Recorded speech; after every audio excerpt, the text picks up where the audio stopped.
Hey guys, what's going on? Welcome back to another week of LSH Live. This is our all-star version of the video, so this is Colt Starting 202. So this is going to be the moment of truth where we finally get on these horses. We've been putting a lot of time in, putting a lot of effort in, getting these ones quiet, getting them to trust us. You see me going through my traditional routine here, getting that horse really quiet. I want to make sure I can slap on those stirrups, make sure that they're not going to get spooked by this, they're not going to get tense, they're not jumpy about this. So jumping next to him right here, something that seems really small, seems really not a big deal, but that's going to be me getting on and off. So if I can't jump next to them, that's not going to be conducive to me being able to get on and off their back. So need to be able to take his head to the side, want my horse to just stay put here. If he moves, I'm going to keep the pressure on. So if he wants to move around when I do that, keep the pressure on. When he holds still, keeps his feet from moving, release, do it again. So you set release, reward. There he doesn't move his feet at all. Going to turn loose. Rather than hold on to him until he thinks of some other way to get out of that, I'm going to turn loose and reward him. So I want to make sure that I can pull his head around and he stops moving his feet so that I can pull his head around when I go to get on and I'm safe. So if I can't do that, if I can't pull his head around and him move his feet, and I can't jump next to him, then I can't get on and have him be safe. So having him not move his feet when I first set foot on his back is a big deal. He's got to hold still. I don't want him to move. If he moves here, he's likely to scare himself. He's likely to put me in a bad spot. So I just want to get on his back, have him be right there, just stand, chill. With that leg up on his butt like that, I'm actually really safe. And if he were to move his feet, you see I got my hand on top of the saddle horn, one on the back of the saddle. What I'm going to do is I'm going to drop myself down and just hold myself close to his body. So if I hold myself close by pulling with my arms, then I can hop one-legged if he goes to move his feet. Because it's really important to me that he does not move when I get on and off his back. You know, I think of that as being one of the most dangerous things that we do as horse trainers is get on and off. It's like the most vulnerable position that you can be in. I think of all the times I've been bucked off in my life, some of the most dangerous and most violent ones have been when I'm going to get on their back. So that moment when your butt hits the saddle and they blow up, that's a scary spot to be in and one we want to avoid. So want to make sure I can do this on both sides. So I make sure that I can get on and off on both sides of all of my horses. Shout out to Troy Oakley for telling me about that. And you just never know who this horse is going to go to down the road. So his theory was, what if you get some old lady that can't get on from the left-hand side? You know, when you come to training these horses, it's about not having any holes. So we want to make sure that our horses and our horse training doesn't have any holes. Everything I do to the left side, I'm going to do to the right side. I want to make sure he's quiet and comfortable on both sides in the event that something happens. So just like if I were to come off of his back, off the right-hand side of my horse, I don't want him taking off and leaving me. I want to make sure he knows that that's okay and he's supposed to stand there. So what I really like about that is I turn loose and he licks and chews. Here he moves his feet, so I just say, whoa, hold him, and then turn loose. I'm not going to get on if he was moving his feet. I need to make sure I turn loose and reward him. So there I got a little bit of jump when I went to smack that stirrup. Just want to make sure that I'm feeling him all over the place. Yeah, he's a little tense right there, my left hand touching his belly.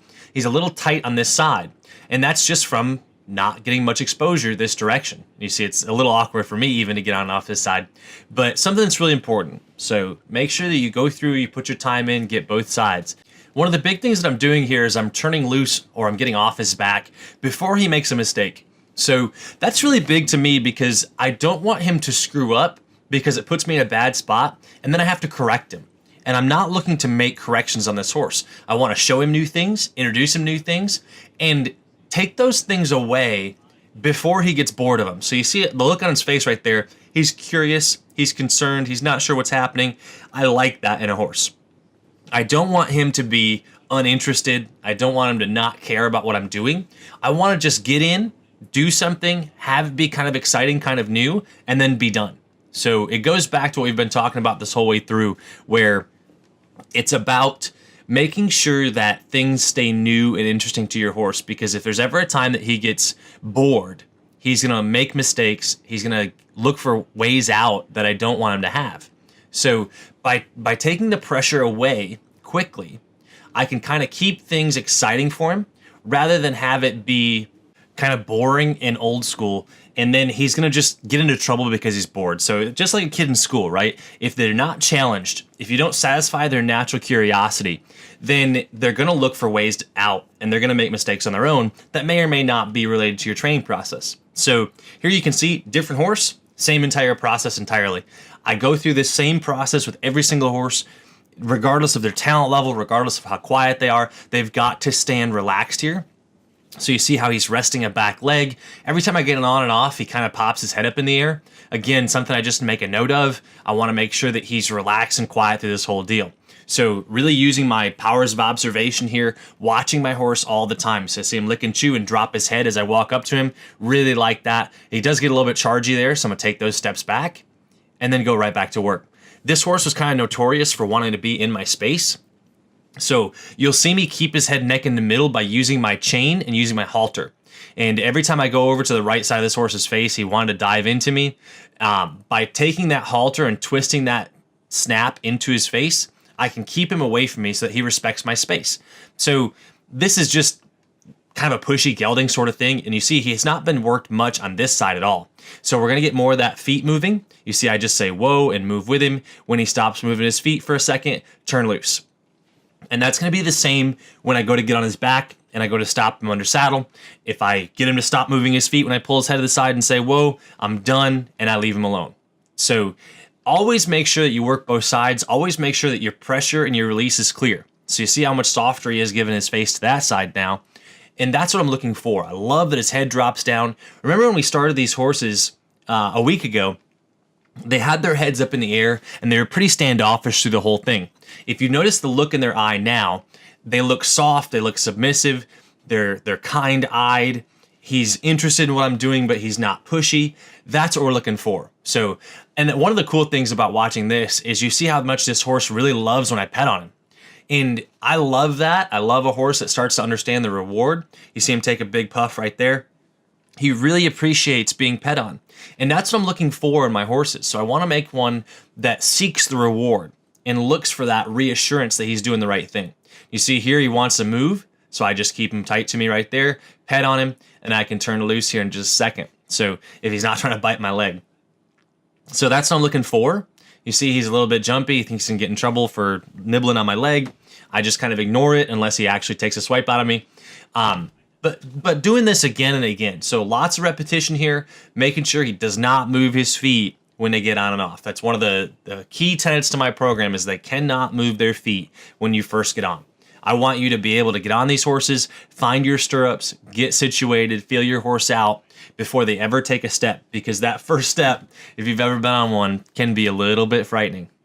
And I want to make sure that that first step is under control. So take note here, guys, how he holds his head and neck in the middle himself. I'm not fighting him. He's not pulling and leaning all over me. He just stands right there. He's happy. If he gets too low, he's getting in trouble. So he's got to maintain an area, a little box. If he holds his head in that little box, I'm satisfied. So what I'm doing there, anytime he lifts his head or pulls into me, I'm going to twist that buckle of the halter with my thumb into his face and until he takes that pressure away and sits in the middle. So again, really important to me, anytime he dives down, twists his head away like that, I'm going to just twist that halter into his face and make sure that he stays put. He's got to respect my space. He's got to respect everything that I'm doing. So that to me is a huge deal. I hate horses that lean and pull all over me. I want one that will just maintain themselves.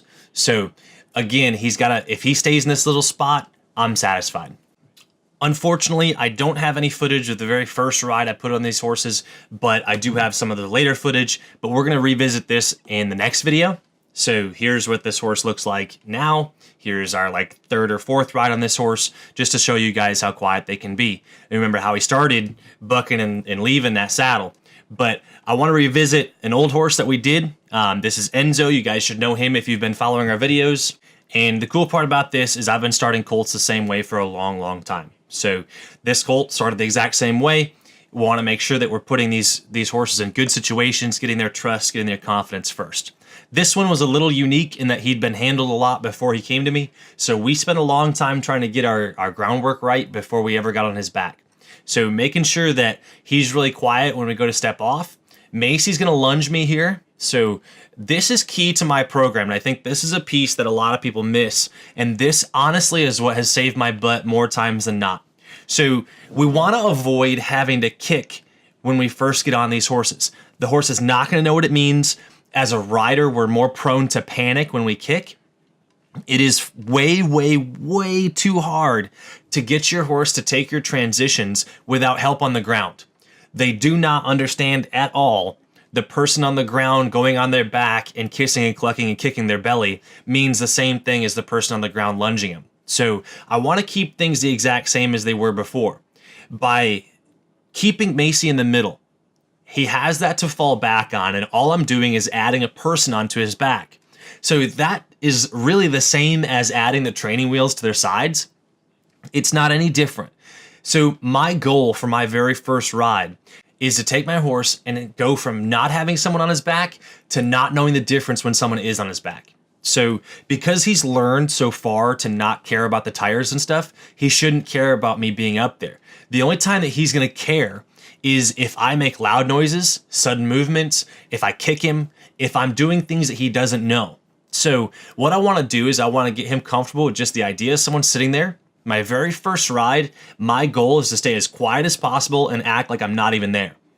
So I'm going to stay away from his face. All I'm going to do is make sure I got a hand on the saddle horn and I can pick his neck up when I go forward. So Macy has all the cards here. She's going to be the one controlling all of my forward motion. So your ground person really has an important job in that she's supposed to send him forward no matter what he does. So we want to make sure that we just move up to a walk really easy, move up to a trot really easy, move back down to a walk, up to a trot, down to a walk, up to a trot, and then finally up to a lope. And that is the general progression that I go the whole way through my training process is walk, trot, walk, trot, walk, trot, walk, trot, lope. So by getting your horse comfortable with those things, I'm not going to introduce the lope while he's still new to me being on his back, but we are going to lope the first day. That's every single horse that we start. We are going to lope the very first day because I don't want it to be a big deal. Even if it's just half a lap, we're going to lope the first day.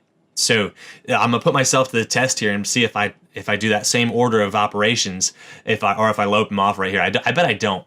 And this was taken a year ago. So the plan has not changed. The process has not changed at all. And it's so important that you keep things routine in your own mind too, because then you have a lot of confidence with it.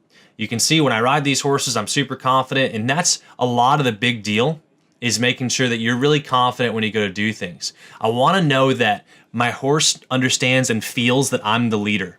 When we go to put rides 2 and 3 on, we'll start taking a hold of their face a little bit and having Macy step towards me. So you can see where this horse kind of keeps off the round pen wall a little bit. He kind of falls into that circle. I want her to make sure that she's keeping him pushed out on the outside of her line. You can see where the lunge line gets some slack in it. So your ground person's job is to make sure that she always has contact with his face. All of that room, all that slack that you see right there where that line's just kind of slack right there, tons of slack. That's precious seconds of reaction time when we go to do things. So I want to make sure that she can directly feel his mouth. She's in direct control of him because it's her reaction time after he does something where I'm just helpless up there and I'm a sitting duck. So it's about making sure that your ground person understands that their job is really important. So they've got to have some feel and some timing in their own work so that they can get themselves to get that horse up into gears when they ask for it, so that their kiss and their cluck actually means something. You can see here that I'm doing exactly what I said I was going to do. Walk, trot, walk, trot, walk, trot, lope. So getting that horse to where he's comfortable, he's confident with the whole situation. Your ground person's job is to keep them pushed out on the circle and keep contact on their face. So there he cuts in really hard. And that's all sorts of room for that horse to kind of plan on his own. I need her to keep me pushed up on the outside of the line, on the outside of the fence. We have the luxury here of starting this horse in a round pen, which is awesome because we don't have to worry about steering so much. But when you start your horses in the arena, in open space for the first time, you're going to have to worry about that. So when we go to do our transition here, I want to make sure that I'm away from his face. A lot of people have the habit of once they get loping, they jerk on their mouths really fast because they get shoved back into the saddle. I want to know that you guys slide your hands forward, give that horse lots of room.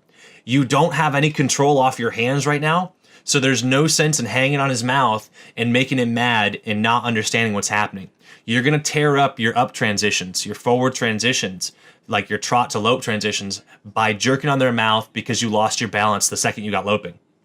So my rein length is going to be one in that I have a neutral position, that I'm not taking hold of his face, and then I've got room to slide away from him, but I can pick his head up if necessary. So that's really the only thing I'm ever worried about, is I don't want him to get his head down, because that's a dangerous spot for me. It lets him put more whip and power into his buck. So when I go to lope off here, hand on top of the saddle horn, pushing myself back away from him. And that's another thing that a lot of people get messed up, is they'll pull underneath the saddle horn, they'll pull themselves forward. Not a good place to be if your horse goes to buck. If he takes off bucking, I want to make sure that I have a hand on top of the saddle horn, pushing myself away from his body, because that's going to put me close to his butt. So you see here, he gets a little rambunctious to that lope off. No matter what happens, Macy's job is to keep him going forward. And that circle was kind of small. If I was on the outside of that circle, it'd be a bigger circle, a little bit slower circle, and I would just go like half a lap before I break down to a trot. This was not this horse's first time loping, but in any horse that we start off, my first time, I'm going to go half a lap loping and down to a trot. Again, for that same reason of, I want to keep things new, I want to keep things fresh and exciting. I don't want him to get bored, and I don't want him to start thinking about what's happening. So I kind of want to break him down before he realizes what's going on, because I can still use that natural curiosity to my advantage. When we go to lope 2 or 3 laps, it's really important that my ground person is not breaking me back up into a lope if he breaks down to a trot. So if I'm loping along and he's throwing a die out, I'm going to make sure that we just own it.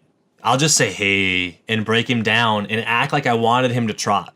So the second I feel him start to want to break, I'm going to break him down on my own terms. And I can kind of assign a cue and assign a command to that natural break in his lope, rather than try to get him back up to a lope, which is almost always a mess. If he's pony trotting around and he breaks up into a lope, that's probably going to be a rougher transition than I want and a little bit scarier than I'm looking for. So I just don't even do that. So very first ride out of the way, that's what we're looking to get, is just a quiet horse, a quiet ride. That's a success to me. I don't care about anything that's happening underneath, as long as he doesn't trip and fall down or lose his mind when we go to lope off. If we've done our homework and we've got our horse to where he understands his job on a lunge line and he carries himself, so we use our whip effectively. When he trots until we give him a command. And when we elope, he lopes until we give him a command. And we're not begging him to do things.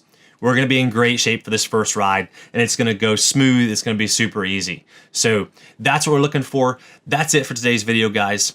Thank you so much for tuning in. That is my entire colt starting process broken down over 2 weeks, 4 videos worth of content. So that's everything that I do. So all of my work lunging, all of my work getting them ready to ride leads up to my first ride. I hope this makes it a little bit more clear to you kind of what our job is when we first start riding these horses, and how simple this colt starting process can be, because it does not have to be complicated. It does not have to be a big deal. And if we don't make it a big deal, our horse won't think it's a big deal, and we'll keep ourselves safe and have fun through the whole process. So if you guys have any comments, questions, concerns, guys, feel free to send them in. We're always here, whether it's email, Facebook, Discord, whatever it may be. This is for you guys. We're here for you whenever you need us. I know it's been super cold. You guys probably aren't riding because we haven't been riding either, but that's it. We'll see you guys in the next video.